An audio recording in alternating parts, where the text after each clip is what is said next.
नमस्कार, दिन भर की बड़ी खबरों में आपका स्वागत है। मैं हूं शिवानी। आज की खबर में बात होगी अंतरकला के बीच नायब सैनी ने ली शपथ, बागियों को रिझाने में छूटे पसीने की। वहीं बिहार में मचा घमासान, गिरिराज के खिलाफ उतरे नीतीश, बीजेपी ने किया ड्रामा की और 80% दलितों को साधने राम छोड़ बुद्धम शरणम गच्छामि मोदी की। इधर योगी के इंटरनल सर्वे में घनघोर हार, एक हफ्ते और चुनाव टालने की मांग की। वहीं राजीव गांधी के सपोर्ट में उतरे सीजेआई, बीजेपी खेमे में पसरा मातम की, साथ ही देश में महंगाई की मार की और महाराष्ट्र कांग्रेस की पहली लिस्ट की। इसी के साथ आज दिन भर की सभी बड़ी और प्रमुख खबरों को जानेंगे विस्तार से। उससे पहले एक नजर सुर्खियों पर। नायब सैनी दूसरी बार हरियाणा के मुख्यमंत्री बने, 13 मंत्री बनाए, इसमें 6 पहले भी मंत्री रहे। सबसे ज्यादा 5 ओबीसी चेहरे, 2 महिलाएं शामिल। मोदी बोले दुनिया युद्ध नहीं बुद्ध में समाधान ढूंढ सकती है, उनसे सीखने की जरूरत। गुलाम मानसिकता वालों ने भारत की पहचान मिटाने की कोशिश। असम में अप्रवासियों को नागरिकता देने वाला कानून वैध, सीजेआई बोले यह राजनीतिक समाधान था जो कानून बना। जस्टिस सूर्यकांत बोले जियो और जीने दो। संभल के सपा सांसद बर्क ने सरकार से मांगा इस्तीफा, बोले नाकामी छुपाने को हर हथकंडा अपना रही सरकार। मंत्री गिरिराज सिंह को बर्खास्त करने की उठाई मांग। महाराष्ट्र में एनसीपी शरद गुट के प्रदेश अध्यक्ष जयंत पाटिल को मिल सकती है बड़ी जिम्मेदारी, शरद पवार ने दिए संकेत।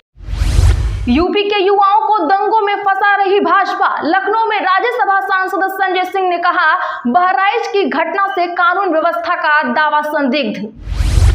शराबबंदी सवाल पर मंत्री बोले बुड़बक वाला बात मत कीजिए। तेजस्वी ने कहा यह कोई घटना नहीं, जानबूझकर किया गया है। सिवान सारण में अवैध शराब से 36 लोगों की गई जान। गिरिराज की यात्रा पर प्रदेश अध्यक्ष बोले भाजपा का लेना देना नहीं, जेडीयू भी खिलाफ।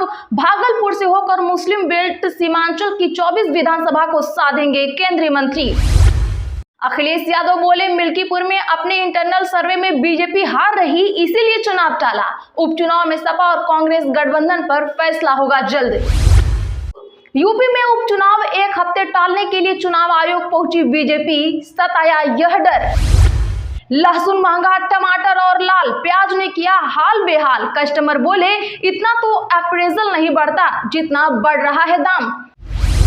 शेख हसीना के खिलाफ गिरफ्तारी वारंट जारी, भारत की शरण में है पूर्व बांग्लादेशी पीएम।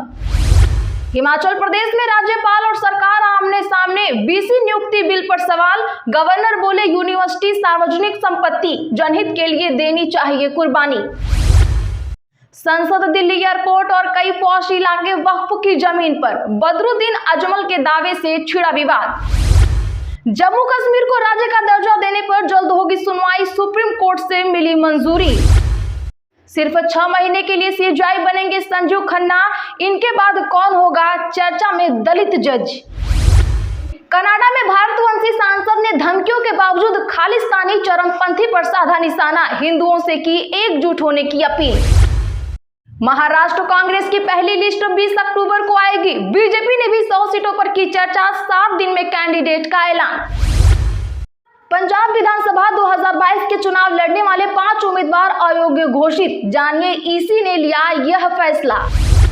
सुप्रीम कोर्ट में न्याय की देवी की नई मूर्ति, आंख से पट्टी हटी, हाथ में तलवार की जगह अब होगी संविधान की किताब, सीजेआई ने ऑर्डर देकर बनवाई। बीजेपी और जेडीयू से कोई लेना देना नहीं, मैं हिंदू बनकर जा रहा हूं, गिरिराज सिंह ने अपनी यात्रा को बताया गैर राजनीतिक। चलिए अब जानते हैं बड़ी और प्रमुख खबरों को विस्तार से।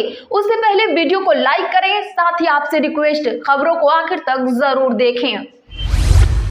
नायब सैनी दूसरी बार हरियाणा के बने मुख्यमंत्री, 13 मंत्री बनाए, इनमें 6 पहले भी रहे मंत्री। जी हां, बता दें कि आज हरियाणा में नायब सैनी ने दूसरी बार सीएम पद की शपथ ले ली है। सैनी राज्य के 19वें मुख्यमंत्री बने। हालांकि मुख्यमंत्री की कुर्सी तक पहुंचने वाले वे 11वें नेता हैं। शपथ ग्रहण समारोह पंचकुला के दशहरा ग्राउंड में हुआ है। बता दें कि सीएम सैनी के साथ 13 मंत्रियों ने भी शपथ ली, जिसमें सबसे ज्यादा 5 चेहरे ओबीसी वर्ग से आ रहे हैं। जाट, ब्राह्मण और एससी वर्ग से 2-2 मंत्री बनाए गए हैं। इसके अलावा पंजाबी, राजपूत और वैश्य बिरादरी से 1-1 मंत्री बनाया गया है। बाकी पूरी लिस्ट स्क्रीन पर आप देख पा रहे होंगे। दलितों को साधने के लिए मोदी ने छोड़ा राम, जपा बुद्ध का नाम। जी हां, बता दें कि प्रधानमंत्री नरेंद्र मोदी ने दिल्ली के विज्ञान भवन में आज अंतर्राष्ट्रीय अभिधम्म दिवस और पाली को शास्त्रीय भाषा के रूप में मान्यता देने के समारोह में भाग लिया। उन्होंने कार्यक्रम को संबोधित करते हुए कहा कि दुनिया युद्ध में नहीं बल्कि बुद्ध में समाधान ढूंढ सकती है। दुनिया को शांति के रास्ते पर चलने के लिए बुद्ध की शिक्षाओं से सीखना चाहिए। मोदी ने कहा कि ऐसे समय में जब दुनिया अस्थिरता से ग्रस्त है, बुद्ध न केवल प्रासंगिक है बल्कि एक जरूरत भी है। वैसे दर्शकों, मोदी बुद्ध जी का नाम जप जप के अपनी कितनी सीटें बचा सकते हैं, कमेंट जरूर करिए। असम में अप्रवासियों को नागरिकता देने वाला कानून वैध, सीजेआई बोले यह राजनीतिक समाधान था जो कानून बना। दरअसल दर्शकों, बता दें कि सुप्रीम कोर्ट ने पूर्व प्रधानमंत्री राजीव गांधी द्वारा लागू सिटीजनशिप एक्ट की धारा 6A की वैधता को बरकरार रखा है। सीजेआई DY चंद्रचूड़ की अध्यक्षता वाली 5 जजों की कॉन्स्टिट्यूशन बेंच ने इस पर आज फैसला सुनाया। बेंच में सीजेआई के अलावा justice Suryakant, justice MM Sundaresh, justice JP Pardiwala और जस्टिस मनोज मिश्रा शामिल थे। फैसले पर चीफ जस्टिस DY चंद्रचूड़ सहित 4 जजों ने सहमति जताई है, वहीं जस्टिस JB पारदीवाला ने असहमति जताई। दरअसल सिटीजनशिप एक्ट की धारा 6A को 1985 में असम समझौते के दौरान जोड़ा गया था। इस कानून के तहत जो बांग्लादेशी अप्रवासी 1 जनवरी 1966 से 25 मार्च 1971 तक असम में आए हैं, वो भारतीय नागरिक के तौर पर खुद को रजिस्ट्रार करा सकते हैं। हालांकि 25 मार्च 1971 के बाद असम आने वाले विदेशी भारतीय नागरिकता के लायक नहीं है। गिरिराज की यात्रा पर प्रदेश अध्यक्ष बोले भाजपा का लेना देना नहीं, JDU भी खिलाफ। जी हां, केंद्रीय मंत्री गिरिराज सिंह 18 अक्टूबर से हिंदू स्वाभिमान यात्रा पर निकलने वाले हैं। पहले फेज में उनकी यात्रा भागलपुर से शुरू होगी, जहां आजादी के बाद सबसे बड़ा बवाल हुआ था। इसके साथ ही यात्रा का समापन सबसे अधिक मुस्लिम आबादी वाले जिला किशनगंज में होगा। इस दौरान वे कटिहार, पूर्णिया और औरैया में पदयात्रा, जनसभा और जनसंवाद के माध्यम से हिंदुओं को एकजुट करेंगे। आपको बता दें कि बिहार की सियासत में पहली बार कोई नेता धार्मिक यात्रा पर निकल रहा है, लेकिन बीजेपी ने खुद को इस यात्रा से अलग किया हुआ है। भाजपा प्रदेश अध्यक्ष डॉक्टर दिलीप जायसवाल ने कहा कि मैं इस यात्रा के बारे में कुछ नहीं जानता, कुछ बता नहीं सकता। भाजपा का इससे कोई वास्ता नहीं है और ना ही कोई सरोकार है, लेकिन पार्टी इस यात्रा को या इसमें शामिल होने से भाजपाइयों को रोकेगी भी नहीं। इससे JDU के मुस्लिम वोट बैंक पर खतरा मंडरा रहा है, जिससे नीतीश घबराए हुए हैं, इसलिए उन्होंने इसका विरोध भी किया है। लेकिन बीजेपी का ड्रामा आप समझ रहे हैं ना, कमेंट जरूर करिए। अखिलेश यादव बोले मिल्कीपुर में अपने इंटरनल सर्वे में बीजेपी हार रही, इसीलिए चुनाव टला। उपचुनाव में सपा और कांग्रेस गठबंधन पर फैसला होगा जल्द। दरअसल बता दें कि सपा प्रमुख अखिलेश यादव ने कहा कि अयोध्या के मिल्कीपुर में भाजपा ने इंटरनल सर्वे कराया था, उसमें साफ साफ भाजपा हार रही है।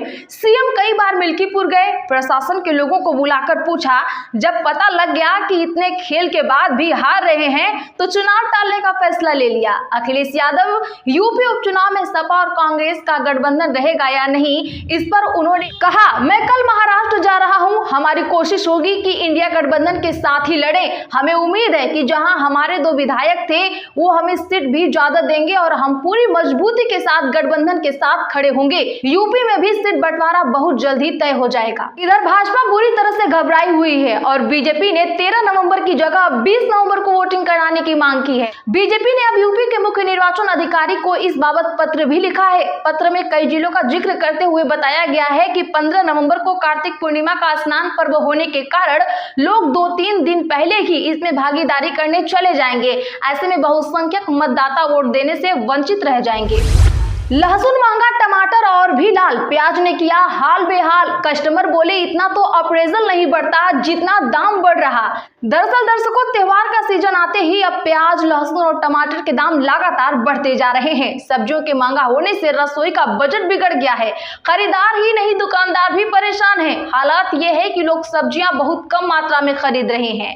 आपको बता दें कि लखनऊ की लोकल मंडी के कारोबारियों का साफ साफ कहना है कि माल बाहर से ही महंगा आ रहा है। ऐसे में लोकल बाजार में बिक्री काफी महंगी हुई है। 2 से 3 गुना दाम बढ़ गए हैं। टमाटर अब सेब के बराबर यानी 100 से 120 रुपए किलो पर बिक रहा है। वहीं धनिया का पत्ती 350 रुपए, लहसुन का रेट 400 रुपए प्रति किलो तक पहुंच गया है। कोई भी सामान्य सब्जी 60 रुपए किलो से कम नहीं है।